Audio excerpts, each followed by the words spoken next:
तरीके से सरकार आज इन छात्रों को नज़रअंदाज करने के लिए दम तत्पर हो चुकी है। शिक्षा मंत्री भी कुछ करने को तैयार नहीं है।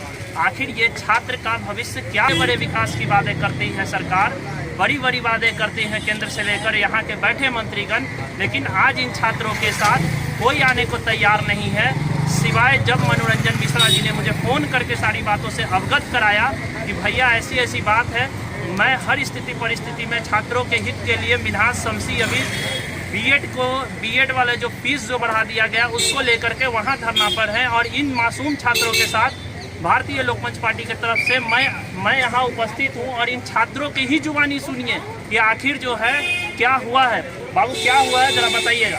मगध विश्वविद्यालय ने और राज्य सरकार ने यूनिवर्सिटी के 63 कॉलेज का एफिलिएशन अचानक कैंसिल कर दिया, जिससे 3 लाख छात्र प्रभावित हो गए हैं। तृतीय खंड में 3rd ईयर में 86,000 छात्रों का एडमिट कार्ड जारी नहीं किया गया।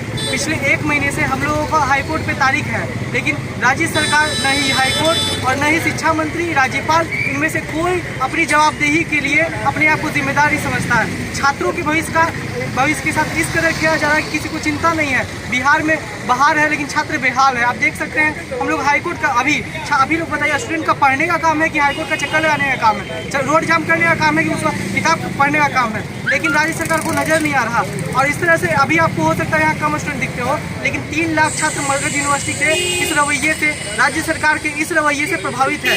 लेकिन हमारे सीएम साहब ने एक बार भी इस बात पर टिप्पणी करने की कोशिश नहीं की। गजब बात है, सोचने वाली बात है। और बिहार सरकार का मीडिया, बिहार सरकार के समाज और बिहार के तथाकथित इंटेलेक्चुअल लोग कहाँ सोए हुए हैं कुछ पता ही नहीं चल पा रहा। देखिए, आपने इन बच्चों के साथ जो घटना घटी है वो आपने सुना है। हम लोगों ने यही निर्णय लिया है। अभी मैंने मुख्यमंत्री जी को फ़ोन भी किया है, उनके पीए से मेरी बात भी हुई है।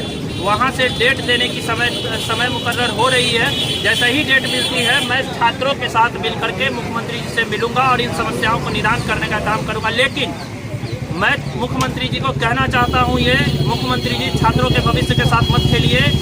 ऐसे भी 2020 में आपकी सत्ता जाने को है, क्योंकि आपने कई छात्रों का जीवन खराब करने का काम किया है। और इसको लेकर के भारतीय लोकमंच पार्टी निरंतर सड़क पे रहेगी, चाहे हर स्थिति चाहे परिस्थिति से। 2010 से उत्तर प्रदेश से हम लोगों ने पूर्वांचल बंटवारा के मांग को लेकर के हमने संघर्ष जारी किया था और आज वो संघर्ष जारी है और जारी रहेगा।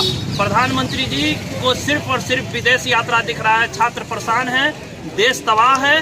मुख्यमंत्री जी नहीं काम चलेगा, आपके पीके के द्वारा अब काम नहीं चलने वाला है। जमीन पर आके काम कीजिए, एडवर्टाइजिंग बंद कीजिए। यहाँ सरफ बेचने का काम नहीं हो रहा है, यहाँ जो काम हो रहा है वो भविष्य बनाने के काम हो रहा है। अधिवक्ताओं से लेकर के छात्रों तक, कलाकारों तक और स्पोर्ट्समैन तक का आपने जीवन खराब करने का काम किया है। कई चीज़ों को आपने रोकने का काम करके रखे हुए हैं, ताकि आप 2020 में करेंगे। ऐसा कदापि नहीं होने देंगे। ये मेरा आज इन छात्रों से वादा रहा।